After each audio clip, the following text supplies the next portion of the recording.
How's it going? Now, I'm a couple weeks late on this review. I apologize. I have been pretty busy with some stuff, so back to work here. And we are reviewing the Barbie film by Greta Gerwig, is the co-writer and director of the film. It is starring Margot Robbie, Ryan Gosling, Will Ferrell, Simu Liu, Rhea Perlman, Michael Cera, Katie McKinnon, America Ferrera, and Issa Rae. And oh boy, this was one of those films when it was announced, I remember thinking, Gerwig? She's like an art house director doing Barbie? Okay, this is either going to be a spectacular, weird, awkward failure that maybe 10 years later people start getting into, or it will be something brilliant that people will be in on right from the start. And thankfully, that seems to be the case, because as of recording this, it's been 3 weeks and it's already crossed the $1 billion mark.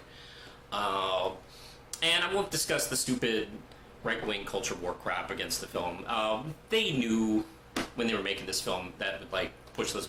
You know, you can just have a movie with a lead female character and barely touch on any real serious subject matter regarding the patriarchy and the systematic racism or homophobia or sexism, and they'll still be mad. So you know what? Let them get mad, and all the more power to them. So anyway, this film is essentially the plot is basically kind of pretty cut and dry. Margot Robbie plays kind of basic Barbie in a Barbie universe where everything is safe and wonderful, and it looks gorgeous, by the way. And she starts feeling depressed, and I won't really say what kind of starts it off, but she has this line, which might be my favorite line in any movie this year, at a party that just completely buzzkills it. So she starts thinking about, what's bothering me? Why am I so, kind of bummed and depressed all of a sudden, where everything was super happy, every day for my entire life? And she kind of, gets this advice from the other Barbies, especially Ray's present Barbie, to meet with Weird Barbie, played by McKinnon, to kind of go seek out the person playing with her, where we kind of have this we don't overly explain this world, but it's kind of this Neil Gaiman-ish world where, the Barbies are representations of the actual Barbie dolls that are being played with in the real world. And she can go to the real world. So Ken tags along as they journey back.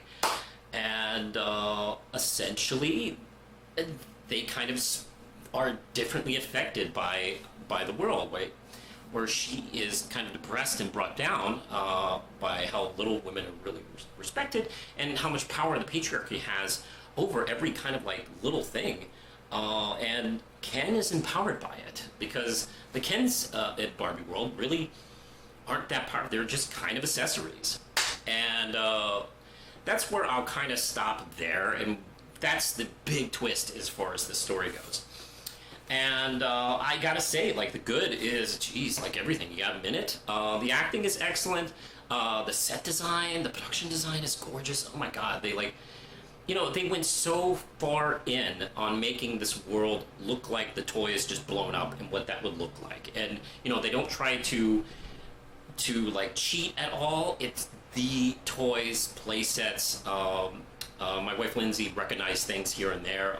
I grew up around, let's see, I didn't really have a little sister, but I had a niece about around my age that we kind of were sort of siblings in a way.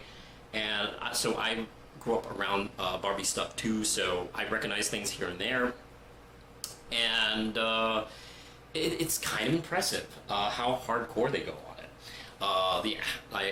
The writing, of course, is amazing. The comedy is fantastic, and the way they approach the subjects of the patriarchy is so wonderfully mixed with humor, and that's where Will Ferrell comes in, and other certain jokes here and there to keep it from getting too boring and preachy or too analytical or too too obscure.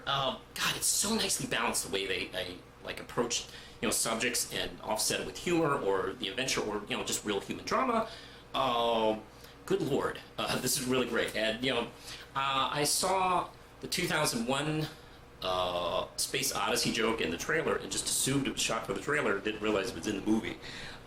There's so much Gerwig gets away with this in this film, and I kind of marvel at how she did it, because we got like Mattel and Warner Brothers. They just want to make money, and they don't want to insult their products or make fun of their products too much. But holy crap, this film does what a good Superman or Wonder Woman story should do, is approach what that character means to the culture and vice versa. And that's what we kind of see in this story, is what Barbie has done to the culture and how it in return has affected her and her world. And it's so wisely done, and I'm just impressed.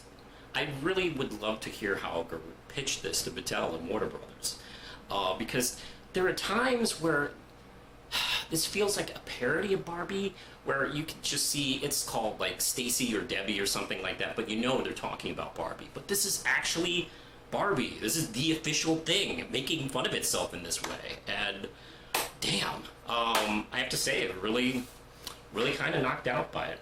The bad, I don't know. Possibly this might go over the heads of some kids, were younger kids who were just hoping to see. There's been like a whole bunch of direct-to-video like Barbie movies over the last, I don't know, 10, 20 years. If you're expecting that, you're going to be disappointed. But I'll be honest, I've heard people make this complaint, and I happen to think that it's not a bad idea that young women and girls learn what a patriarchy is and learn what the dangers are about it. And I think this film kind of addresses that, where Barbie world naively thinks that everything is fine if you do the basic girl power stuff, and it's not. There's challenges every day about it, and they're a bit more complex than just painting everything pink and being nice.